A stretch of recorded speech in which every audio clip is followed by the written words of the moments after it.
Today, I introduce you to the Cope family, a 5-year generation legacy, understanding what hard work goes into making farming work and preserving it for the future. Hi, I'm Glenn Cope. I'm Leanne Cope. And we're beef cattle producers from northern Barry County, just south of Aurora. Well, Glenn and Leanne, thank you for welcoming us here, and we have great ties together. I think going back many years, our parents grew up in the same circles and as young kids running around. But nowadays, we typically see each other on the road at agricultural events all over the country. We're here at your farm, but you wear many other hats when it comes to roles in agriculture. What has led you to serve outside the farm gate? Well, I think my parents taught me from a young age, you want to give back to the industry that helped make your living. And so I think it's important for us to get involved and tell our story, tell the good message of agriculture, and that's kind of what I've tried to do over the years. So, when he's out attending those meetings, Leanne, you're holding down the fort, and as a local science teacher, who was actually, I think, my brother's science teacher, how do you incorporate your role in agriculture in the classroom?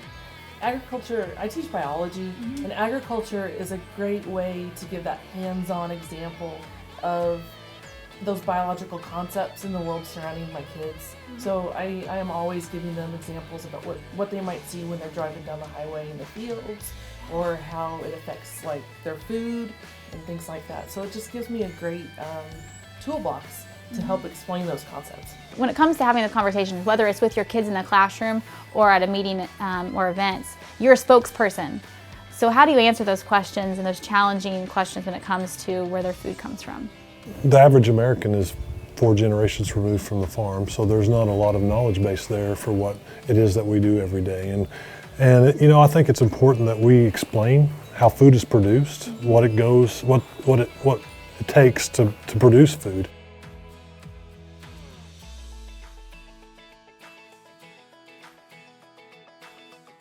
Knowing you got in the fields a little late this year, we're standing here in your wheat field. What does today's or this year's wheat crop look like?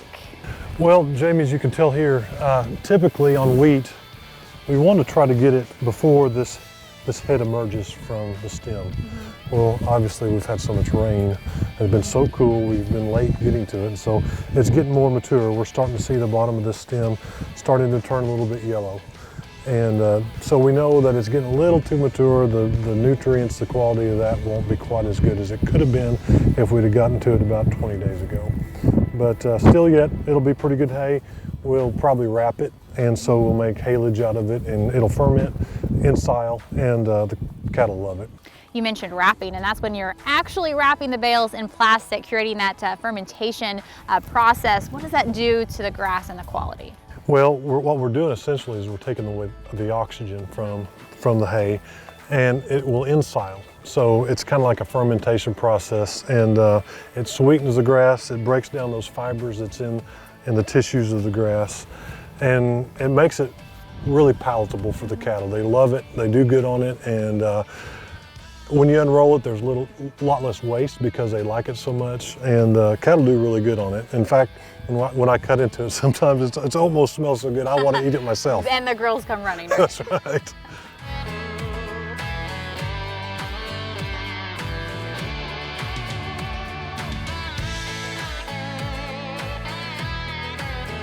So we know here in the Ozarks that there's no one size fits all when it comes to a beef cattle operation. So, how have you established your goals for your herd? Well, we try to continually improve our genetics. We try to purchase good bulls with good expected progeny difference, EPDs. And we're trying to find a niche in terms of quality and try to build up a good reputation to our buyers. And I think if we're not improving, we don't want to be stagnant, so we want the next generation to have an opportunity, and for that to happen, we got to be profitable. And so we want our buyers to know we got good quality. And as I look behind you, I see a mainly black herd. Looking into the genetics, a little white face on them, how have you kind of fine-tuned the genetic side when it comes to the breeding program? Well, I've been going kind of with an Angus Hereford cross. I think you get that hybrid vigor, which is so important. Absolutely. When they're out here on this fescue and orchard grass, they're going to perform with that extra hybrid vigor. They're going to breed back, those cows are going to breed back better. But ultimately, you also get the good carcass quality from the Angus side and the Hereford side as well. And so I think it's a good combination that just works really well for us. Earlier this season, agriculture was hit hard, and we were truly confronted with agriculture is essential to the U.S. economy, to the Missouri economy. So how did you tread through? What did it look like on the beef side of things? Well, ultimately what we were doing was we were holding cattle that we normally have already marketed, hoping that this market would get better. And we're still holding out some hope. You know, hopefully as things progress, workers will get back to work, the economy will improve, consumers will buy our product at the retail level. But ultimately we want these processors to get to processing our animals at 100% capacity and work through this backlog of not only beef, but also pork and poultry as well. Well, on a little lighter note, your son's here with you. You had a little extra help this spring and summer leading into hay and to maybe even spring calving. So was it nice having family home more and able to kind of put to work? You know, Jamie, as you and I, being raised on the farm, we're not ignorant of involuntary servitude. so with my son this summer, it's been an early summer for me and for him as well. And so we put him to use during this whole process. And you know, it's great. I think farm kids learn a lot on the farm in addition to what they learn at school. And so it's been great to have him home another 2 months before summer actually started.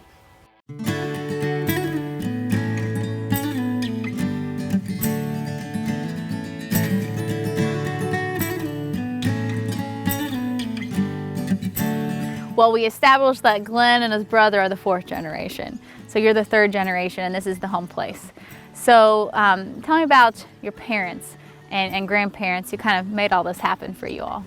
Well, I don't remember my grandparents. They were already gone, but my dad raised his brothers and sisters because his dad died young. He didn't marry till after, I think he's 48. And I came along kind of late in life as a generation skip. I was always at home with older people. I was raised by older parents. Well, Glenn was sharing that, you know, he grew up following in your footsteps, going to meetings. And those meetings at a young age established the groundwork for, you know, him to serve at a different level, but also kind of educating you down here at the farm gate and learning the next advances to make the farm sustainable and to preserve it. So why did you get involved at a young age outside the farm? Well, I wanted to learn, and you know, I enjoyed FFA in high school and building gates and taking, you know, just a lot of projects and making the farm better and just kept it going on that. Then I went to Roar to Young Farmers. That's kind of an FFA follow-up to young farm people, and got involved. And Jim Golding and your dad later on was advisors, and that was a great organization and opened lots of doors of opportunity for me. I had the honor of being Missouri Young Farmer President. So how has farming changed? Well, what looks the most different? The land is the same. We got green grass behind us and the brook behind us we can hear. But how has technology potentially changed what you do? Well, you know, everything's easier than it used to be. It used to be hard. We'd haul square bales of hay, and gosh, that was work putting them up. Now it's round bales, and we still cab tractors. We still put our hay in the barn. A lot of people don't. We put our round bales in the barn, or those that we wrap for silage. Of course, they're wrapped and sealed, but it's not as much work as it used to be.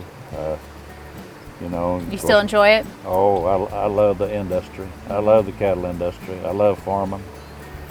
It's been good to me, and you know, beef cattle business. I still deal with people I never see, and you know, we'll sell 2 or 3 potloads of cattle to a guy we've never seen, and your word's your bond. And there's not many. You never see that customer, but it's still a relationship, isn't it? Yeah.